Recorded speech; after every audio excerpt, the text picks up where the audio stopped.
ইজতানিবুল খামরা ফাইন্নাহা উম্মুল খাবাইস। পৃথিবীর মানুষ, তোমরা নেশাদার দ্রব্য পান করো না, এটা হলো পাপের মা। এক, খুব ভালোভাবে মনে রাখেন, এটা হলো পাপের মা। দুই, আবু দারদা রাদিয়াল্লাহু তাআলা আনহু বলেন, আওসানি খালিলি, আমার খুব নিজের মানুষ, অন্তরঙ্গ বন্ধু মুহাম্মদ সাল্লাল্লাহু আলাইহি ওয়াসাল্লাম বললেন, লা তাশরাবান্না খামরান, দোস্ত আবু দারদা, নেশাদার দ্রব্য পান করো না। ফাইনাহু রাসু কুল্লি ফাহিশাতিন, নেশাদার দ্রব্য পান করা হচ্ছে সব পাপের মা, সব পাপের মাথা। তিন, মুআয রাদিয়াল্লাহু তাআলা আনহু বলেন, রাসূল সাল্লাল্লাহু আলাইহি ওয়াসাল্লামকে বললেন, লা তাশরাবিল খামরা, মদ পান করো না। ফাইন্নাহু মিফতাহু কুল্লি শাররিন, এটা হলো সব পাপের চাবি। এই ছেলে, এক খেয়ালে চেয়ে থাকবা। দিনী বোন, খুব সাত করে এসেছেন, আপোষে এখন আর গল্প করিয়েন না, বিনীত অনুরোধ। আপনার গায়ের উপর দিয়ে আরেকজন চলে গেলে আপনি তার 7% নিবেন না, আপনি মুখ খুলবেন না। আপনার জন্য এসেছি। একবার বললেন পাপের মা, একবার বললেন পাপের মাথা, একবার বললেন পাপের চাবি। এই তিনটা ব্যক্তির সমন্বয় কি? পাপের মা মানে হলো মদ খেলে সব পাপ করা সহজ। যখন মদ খেয়ে বিবেক হারিয়ে যাবে, তখন বাপকেও যে ভাষাতে গালি দিলে গ্রামের লোক সে ভাষাতে গালি দিবে, আর তো বিবেক কাজ করে। এই জন্য এটা পাপের মা। মদ খেলে মার সাথে জেনা করা যেমন, অন্য মহিলার সাথে তার কাছে জেনা করা তেমন, ও তো বিবেক কাজ করে। বউয়ের সাথে মিললো যেমন, মার সাথে জেনা করা যেমন, তারা তার বিবেক হারিয়ে গেছে। এই জন্য পাপের মা, এই জন্যই পাপের মাথা, এই জন্যই পাপের চাবি। দরজাটা খুলে দিলেন চাবিটা দিয়ে, তালাটা খুলে গেল, এখন দরজা খুলে দেন, ভিতরে সবকিছু দেখা যাবে। তার মানে যখন আপনি মদ খাবেন, তখন আপনি পাপের দরজাটা খুলে দিয়েছেন, এখন সব পাপ করতে পারবেন। মুহাম্মদ সাল্লাল্লাহু আলাইহি ওয়াসাল্লাম মদের পাপের ব্যাপারে এইগুলি কথা বললেন। এবার শুনুন, রাসূল সাল্লাল্লাহু আলাইহি ওয়াসাল্লাম বলছেন, মান শারাবাল খামরা ওয়ালাম ইয়াতুব লাম তুকবাল লাহু 40 সালাহ, 40 সাবাহ। কেউ যদি একদিন নেশাদার দ্রব্য পান করে একবার, তাহলে 40 দিন তার সালাত কবুল হবে না। দুনিয়াতে এমন কোন পাপ নাই যার বিবরণ এইভাবে আছে। জেনা মহাপাপ, কিন্তু এভাবে নেই কথা। সুদ খাওয়া মহাপাপ, তবে কথা এইভাবে নেই। মানুষ হত্যা করা মহাপাপ, তবে কথা এইভাবে নেই। মানুষ হত্যা করেছে, 40 দিন তার সালাত কবুল হবে না, এই কথা আল্লাহ নবী বলেননি।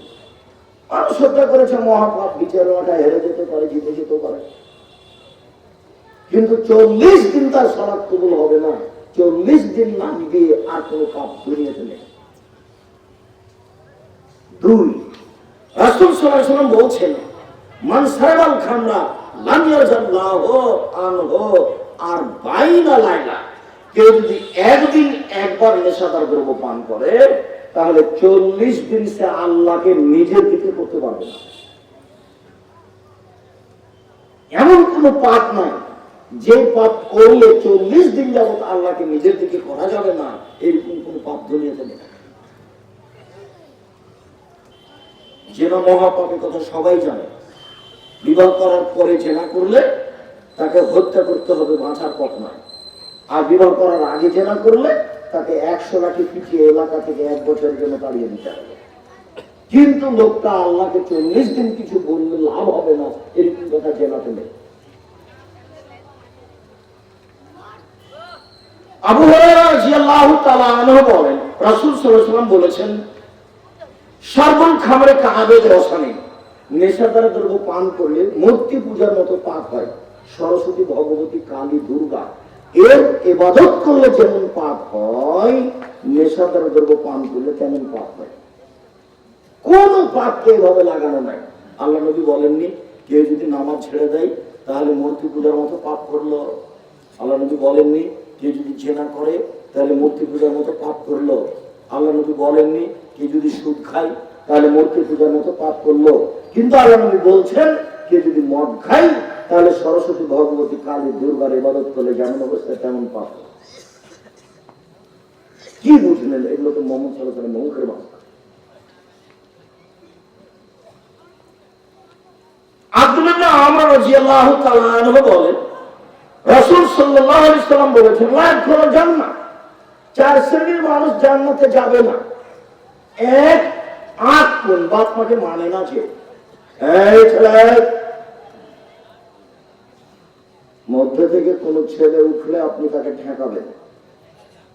আপনি আমাকে দয়া করে ব্যস্ততা দেখায়েন না। আপনার ব্যস্ততার আগে আমরা কথা শেষ করবো ইনশাআল্লাহ। কাজেই পরিবেশ নষ্ট করবেন না, বিনীত অনুরোধ। নিজের প্রয়োজন দেখাবেন না। বাপ মাকে মানে না যে সে জান্নাতে যাবে না।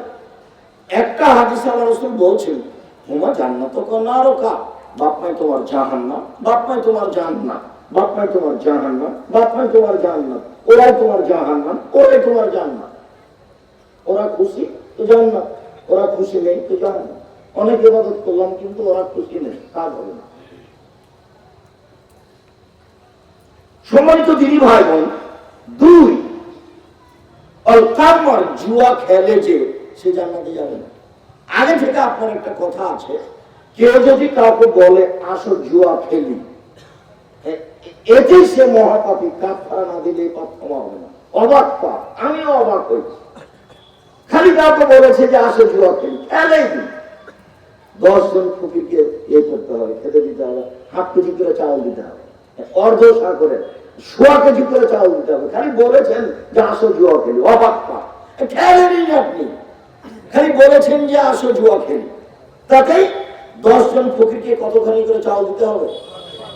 1/4 কেজি।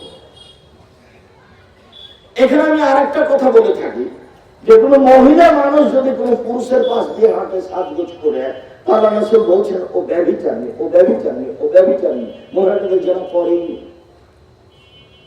কিন্তু মুহাম্মদ সাল্লাল্লাহু আলাইহি ওয়াসাল্লামের মুখের ভাষা আপনাকে আমি অনুবাদ করে শোনাচ্ছি। মহিলাটা খালি সাজগোজ করে পুরুষের পাশ দিয়ে হেঁটেছে, সাজগোজ করে পুরুষের পাশ দিয়ে হাঁটাটাই অপরাধ। যদি আপনাকে আমি শক্তভাবে বলতে চেয়েছি, এখনো যদি কেউ বগুড়া শহরে যায়, তাহলে দেখতে পাবো যে কিছু মহিলা হাঁটছে গিয়ে হিন্দুর মেয়ে, কোন কাপুরুষের মেয়ে, কোন বেঢঙ্গার মেয়ে, কোন কোন কুকুর সিরিয়ালের মেয়ে। বাপ বেঁচে আছে কেন ওখানেও, স্বামী বেঁচে আছে কেন ওখানেও, কেন থাকবে?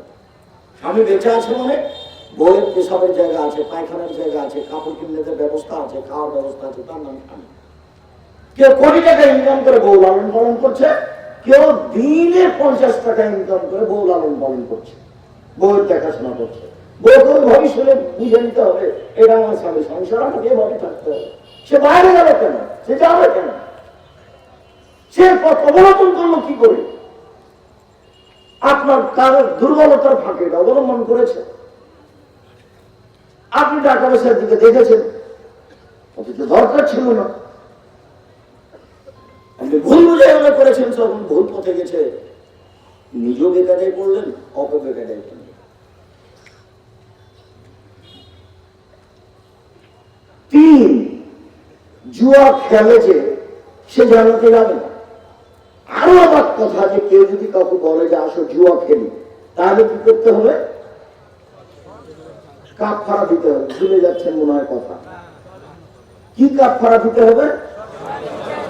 10 জন ফকিরকে কত করে চাউল দিতে হবে? 1/4 কেজি করে। অথচ জুয়া খেলেনি, অবাক পা। মধ্যখানে একটা কথা ঢুকেছিল, কথাটা ছুটে গেছে, কি কারণে ছুটে গেল মনে নেই।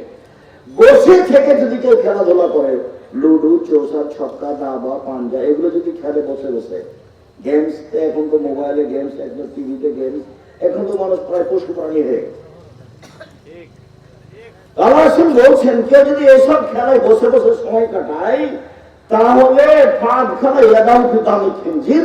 সে তার হাতটাকে শরীর শুকুরের রক্তের মধ্যে ডুবিয়ে দিল। আরবি থেকে আপনাকে বাংলা শোনালাম। আপনাকে গেমস খেলতে হবে না, ছেলে মেয়েকে দিতে হবে না, আপনিও ধ্বংস হয়েছে, ওকে ধ্বংস করেছে। আর আপনার স্ত্রী এমন বোকা মহিলা যে ও এখন প্রেমের গল্প করবে, সেজন্য ছেলেকে ওই গেমস খেলতে লাগিয়েছে। বাবা তুমি এখন দেখো তো, আর এক ঘরে গিয়ে মোবাইলে কথা বলছে। মোবাইলের অপর নাম জেনা, মোবাইলের অপর নাম জাদু, মোবাইলের অপর নাম জাদু খুব চেষ্টা করে তুমি বলছো আর মোবাইলে কথা বলবো না, রাত 1টা 2টা বাজে দিয়ে রেখেছো, লাইটটা অফ করেছো, 2 মিনিট পরে হাত খান আবারও হয়ে গেছে। পেশাব পায়খানায় মানুষ মোবাইল নিয়ে যাচ্ছে, জিজ্ঞাসা করে দেখে পেশাব পায়খানায়, তার মানে মানুষ আর হয়ে নাই, মানুষ খুশি হয়ে গেছে। আল্লাহ রাসূল বলছেন আমার জীবনে বড় ভয় আস্তাগফির খাবে, আমার উম্মত গোপন জেনা করবে, এটা আমার জীবনে ভয় মেনে নেওয়া। তিনি তাদের অবস্থা বুঝতে পারতেন, আমার উম্মতের উপরে আমার বড় ভয়, আমি আশঙ্কা করছি আমার উম্মতের উপরে যে তারা গোপন পাপ করবে, গোসল করায় পাপ হয়, কেউ নাই ঘরে তখনই পাবে। এবার তাহাজ্জুদ পর্যন্ত দেখে মাথায় টুপি আছে, 2 রাকাত পড়ার পরে টিভি চালু করে দিই, অন্তরের দিকে দুর্বল হয়ে আছে। আর এমনি তো প্রতিদিন দোকানের অবস্থাটা আছে। একটু পরে আরো জরুরি কয়েকটা কথা আছে, সম্মানিত দিনী ভাই বোন। তিনি বলেন অল মান্নান খোটা দেয় যে সে জান্নাতে যাবে না, এটা খুব কঠিন। আমাদের চেয়ারম্যান সাহেব, সভাপতি সাহেব, উপজেলার সভাপতি চেয়ারম্যান, যেগুলো দায়িত্বশীল মানুষ, গরিব মানুষের সহযোগিতা করে থাকে। একটা ভ্যানওয়ালা মানুষ বলছে ভাইজান আমাকে 5,000 টাকা দেন, 10,000 আমি একটা ভ্যান কিনবো, তো দিয়েছে। যা কিন্তু আমাদের গ্রামের মানুষ 10,000 টাকা দিয়েছে, ভ্যানটাও কিনেছে। পরের দিন বলছে সকালে তুই আসিস তো, আমি একটু ড্যামেজ আমি যাবো, তো আর আসে না। তখন বিকেলে দেখা বলছে না তোকে কালই 10,000 টাকা দেন, তুই ভুলে গেলি রে, এরকম খোটা দেওয়া। তাহলে মনটা এটা চায়, মানুষ মতো এটা চায়, কিন্তু আল্লাহ নবী এমন ভাবে পরিবার ঠেকিয়ে দিয়েছে যে কেউ যদি এরকম বলে তাহলে জান্নাতে যাবে। আচ্ছা এইটা কেন?